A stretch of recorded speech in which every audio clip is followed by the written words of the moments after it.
When the Super Mario Bros. Game & Watch was first announced as a limited edition deal, I immediately told myself that I wasn't going to pay more than retail price to get a hold of one, nor was I going to fight any scalpers and risk getting kicked in the tuna can for it either. But just as I predicted, Nintendo's made sure to keep them readily available, so luckily for me, I was able to casually get a hold of one just browsing around inside of a random Target while I was on a bowl milk run. But after fiddling around with it for a little bit, I've got to say that the thing's kind of, well, as the title of the video suggests, dumb. But before you go on a tirade in the comments, make sure to sit back in a plain old ordinary chair, press the subscribe button if you're into games, goofs, and glory, and allow me, Time Magazine's YouTuber of the second 2 seconds in a row, CameronAllOneWord, to tell you why I'm questioning the intelligence of this inanimate object that was made by Nintendo.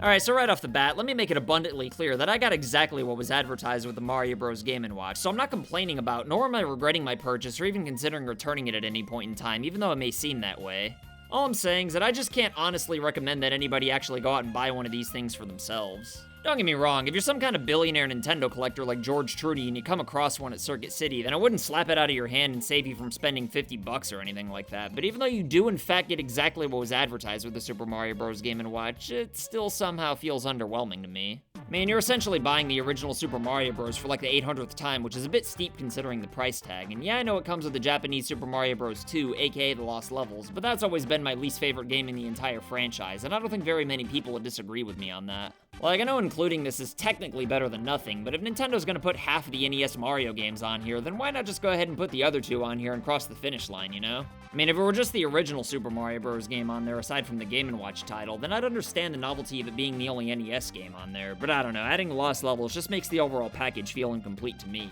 I'd guess that Nintendo left Mario's 2 and 3 off to avoid devaluing the retro games, and when I look at how unspecial Genesis games feel after like the 800th compilation, then I kinda don't blame them, but I don't know, it's not like anybody'd unsubscribe to the Switch's online service just because you could get 2 NES Mario games on the Game & Watch, and even if 1 or 2 people actually ended up doing this, the thing's only gonna be around for a few months anyway, but I mean, whatever, I know this thing was meant to honor Mario rather than be a portable NES Classic Edition, I guess.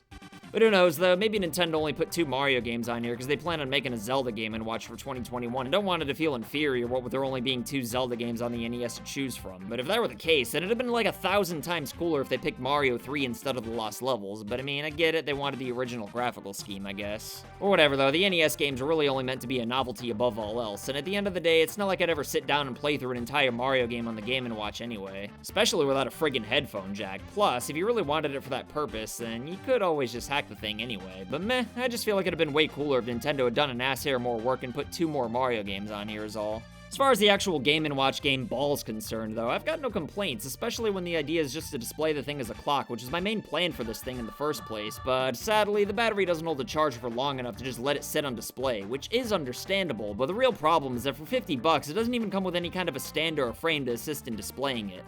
I know, first world problems, and I'm sure I could just buy some fan-made frame with a built-in charging port off of Etsy or something like that, but I really wish Nintendo had just included one themselves, because I really think that the clock on this thing's charming as all hell, and I would have loved to have put it on top of my game shelf and actually use it to tell time, but instead, it's just gonna kinda sit with the rest of the miscellaneous parts of my collection. Again, though, despite all these minor gripes, I still don't personally regret buying one for myself, since I am a sucker for Nintendo collections, and if that's the kind of person that you are, then first of all, it's not like anything I say was gonna stop you from buying the Game & Watch anyway, but secondly, there's no denying that this thing definitely hits a home run in the charm department, which is the most important part after all. I mean, like I said, the clock is super cool, and there's tons of hidden little Easter eggs that make me feel like a bit of a dick for speaking ill of the thing, but while all that charm does make this a great gift for collectors and people like myself and just like the above average sized den, especially around Christmas time, the fact is that if you're remotely casual or have any interest in buying this thing just to play games outside of hacking, then 50 bucks is just way too much money, especially considering the fact that this thing probably only cost Nintendo like 5 bucks per unit to manufacture.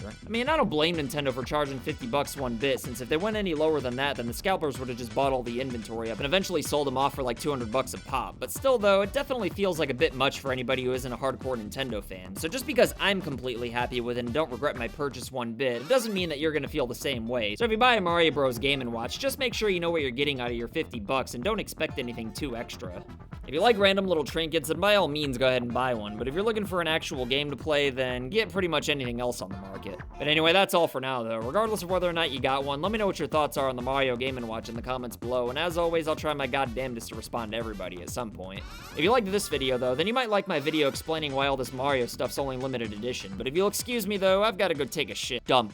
See you later, crocodile.